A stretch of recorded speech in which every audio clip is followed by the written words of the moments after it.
Our troops are back, of course, to talk about some Final Fantasy VII Rebirth. We're here to talk about what was the most disappointing thing for me when it comes to the game. And this involves the ending, but it's not just like the ending sucks and I don't like the game type shit. It's just specifically the Forgotten Capital stuff. I mentioned this in a previous video, and I did a video within the last year or so talking about locations I was looking forward to, and one of them was the Forgotten Capital. But specifically, at least, it was like that kind of hidden castle below the Forgotten Capital, that whatever that Cetra temple thing is that Aerith goes to pray or whatever. Like, I wanted to explore that specifically, or at least see the spectacle of that location when it comes to Rebirth, and we didn't get any of that. We got kind of practically nothing when it comes to like the ending segment. The ending segment of the game has very little like gameplay that you get to do, where you can control Cloud. You get to like walk a bit with like the Aerith Day. You get to walk a bit with like the Sleeping Forest, kind of individually talking to the party members, of course, as you're working your way to the Forgotten Capital. But once you get to the Forgotten Capital, you just kind of warp to Aerith, right? Like, we don't get to do any of that shit.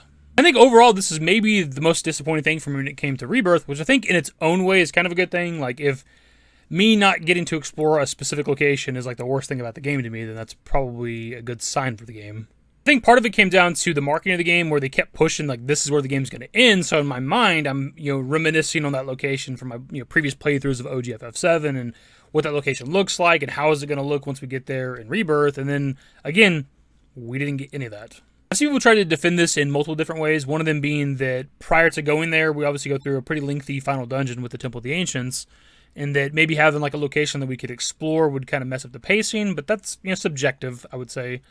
And I think most of us were expecting to be able to explore the location, even if it might have fucked up the pacing to some degree. I think the majority of players who knew what was supposed to happen there were expecting to explore it, and we didn't get to do that. As we're talking about the Temple of the Ancients, like, just my personal opinion, like, it was a little bit longer than I wanted it to be. Like, I think the spectacle of the Temple of the Ancients was great. I think the location looked good. Like, the trials specifically for each character were fantastic, and there's a couple other things that were great about it, but there's certain times where I'm like doing the Temple of the Ancients final dungeon, it's like, kind of wish it was a little bit faster. So like, we could have cut some of this and added some shit to Forgotten Capital. The defense that I've seen is that we do go back there later in the story. Of course, we get the Key of the Ancients, Bugenhagen, go back there, music box. We see Aerith pray, green. The whole interior glows green. That whole thing, like that. So we might go back there later in the story, and I guess that is fair, but we don't know that for sure. It's one of my concerns going into the next game, which is obviously years away at this point, is whether or not we are going to go back there. Just because if we don't go back there, then we presumably won't ever get to explore the location. And we go back there with the original game to see what Aerith is like praying about, and whether or not she's successfully like summoned holy and shit, whether or not the materia glowed green or whatever. And there's a lot of emphasis on the holy materia in Rebirth, and the whole like grabbing a materia from the other Aerith and bringing it back to like our world or whatever. So a lot of Aerith talking about like praying and trying to stop Meteor, you stop Sephiroth, that whole thing. So like, we kind of seem to already know what the Holy Materia is about, so there wouldn't necessarily be a reason for us to go back to. I'm not saying we won't, and they could even come up with a different reason for us to go back to the Forgotten Capital, but there's just maybe a possibility we wouldn't, and that would kind of suck, obviously. And I can use, like, an example from Rebirth as well with, like, the Shinra Manor, because when we played the demo of the game, we obviously didn't get to explore the Shinra Manor, right? You go into it, you have just, like, kind of the main hall, then you have, like, the side room, elevator, basement. That's it, right? And when we talked about that, I think with the demo review that I did, I thought, okay, maybe we're saving it for later in the game. When we get to the full game, when we get to come to Nibelheim in the main story in the present time, we'll get to explore the Shinra Manor. And we didn't. Like, you get there and you walk up the stairs and it's the same fucking debris from however many years ago blocking the same stairwell, which is kind of ridiculous to even say it out loud. And we didn't get to explore the Shinra Manor. And unless they change something with the story, we don't ever get to go back to the Shinra Manor, at least narratively, with the original FF7. So, in theory, with the remake project, we'll never get to explore the location. Now, that said, there is a reason to inevitably come back to the Shinra Manor with the original FF7 once Cloud learns the truth of his past, what exactly happened with the Nibelheim incident. Once you come back to this location, you do get the kind of hidden scene where you get a flashback of like Cloud and Zack escaping and Zack sacrificing himself to save Cloud's life. When it comes to the third game, they could add a reason for us to eventually go back there in the story, for Cloud to maybe try to remember everything or something like that. Because he does remember Zack, obviously, towards the end of Rebirth, but he obviously doesn't know the full context of everything. He just recognizes Zack. It's maybe possible that if we do go back there, we could explore it. It's just like frustrating that we didn't get that in this game. And there's really not a reason I can think of for why we didn't. I mean, it obviously isn't the same as it was with the original FF7. Now, they obviously don't have like the spiral staircase, that whole thing. But like, why couldn't you just have the upper rooms open? Why is the stairwell blocked? Like, why can't there be a couple rooms to explore upstairs and maybe there's like a treasure chest or something somewhere? And you just left it at that. Like, it can be changed and different and not like the original. It can be just like it is in Rebirth. Just, why can't we just explore that upper floor? It's just weird to me. I just don't understand. And actually, speaking of the staircase, since we're talking about the Shinra Manor, might as well discuss it fully.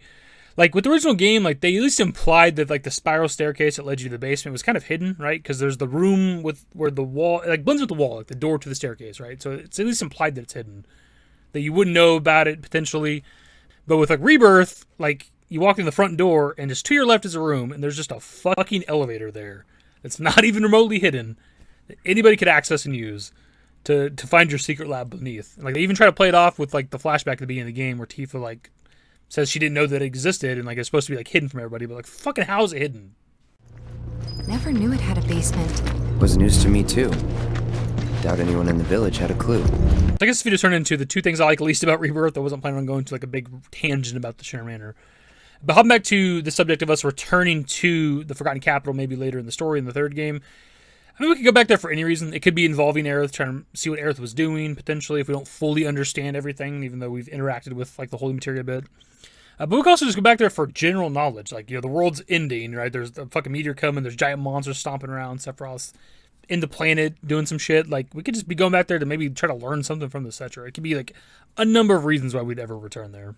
I am holding out hope that we will go back there at some point and maybe get to finally explore it. I want to walk on, like, the shell streets, whatever the things are made of. I want to get into the fucking shell houses and walk around and shit. I want to see the fucking glowing fish. I don't care how you give it to me. I don't know where it's going to be or how it'll make sense at all. I want to see the fucking fish. I want to see Nemo. Ultimately, again, this is just a minor complaint. It's not like warping my perspective of the game. It's just there are certain locations and things in Rebirth that I just wasn't the fan of how they handled. Like, another one I can give really quickly is, like, the Dust Bowl, or what used to be, you know, Desert Prison, Corel Prison. Like, based on what the original game is, you know, I had something in my mind for what the location was going to be. And then we get there, and, like, it's a cool location for what it is. But with the original game, like, it was such a foreboding location. There's so, like, this shanty town in the middle of this barren fucking desert that you can leave when you want to, but you're just going to die in the desert anyways. There's nothing out there. It's just an endless desert. And you don't get any of that, right? It just feels nothing like it did in the original FF7. I got other complaints and stuff that we talked about with, like, the whole dying segment in general, but it's one of my favorite locations, right, from OG FF7. And it's just, it's like a normal town for the most part, with, like, some guys that are kind of edgy. And just kind of ultimately, I hope that with the third game we do get to explore the Forgotten Capital. It'd be kind of sucky if they didn't do that. And we probably will, more than likely. I mean, we do go back there in the original FF7, so we probably will go back there in the third game. It just sucked that we didn't get to explore it in this game. Like, it was just, like, it's just kind of weird. Like, we get to the Forgotten Capital, you see all the fucking whispers flying around, and then we just kind of, like, warp to Aerith, right? And it's just like, what? What has happened? Like, I was so excited in that moment. Like, get to the Sleeping Forest, like, all I'm thinking about is, like, oh, we're almost there, dude. I get to fucking explore this location. And then we don't. We're just, like, we warp to the Aerith death scene. I was like, the fuck? I think they could have done something cool here where we got to, like, even if it was very, very linear, maybe even just, like, a straight walk down a particular path in the Forgotten Capital and having, like, listen to the cries of the planet playing in the background, just this kind of foreboding walk forward where we know what's going to happen, right? Based on the original FF7, what we know, or at least what we're expecting to happen, right? Just have that intense music playing in the background would have been cool. With all the whispers flying around, just like a brief, like, I don't know, 10-second walk, 15-second walk or something with some really depressing music in the background. I think it'd help that whole ending segment in its own way. But that's just my opinion. Well, that's the video, my dudes. And I want to clarify, too, like, this video didn't just come out of nowhere. Like, it's something I've talked about on the channel, of course.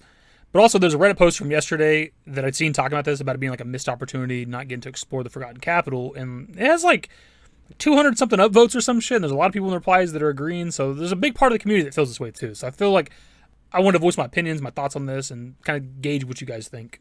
I'm assuming most people would agree that it sucks we didn't get to explore it. I mentioned to her at the end, like, obviously we don't just, like, directly just warp to Aerith, but, like, we get a scene with Sephiroth, and it's kind of reminiscent of the ending of Remake, and then we get to, like, walk forward a bit through some aspect of the Forgotten Capital, and we fight a couple Whisperers, and then we go through, like, a portal to Aerith and shit, obviously, but we didn't get to, like, really explore locations, kind of the whole point of the video, that a lot of people will have a problem with. Anyways, that's the video. Subscribe to the channel if you guys are new, so in the description below. Follow me on Twitter, dashingdavidbusiness. That's it. Bye. Used to care what people thought, but now I care more, and nobody out there's got it figured out. So therefore, I've lost all hope of a happy ending, depending on whether or not it's worth it. So insecure, no one's perfect. We spend it with no shame. We blow that like Coltrane. We in here like Logain, or leave it like Cobain.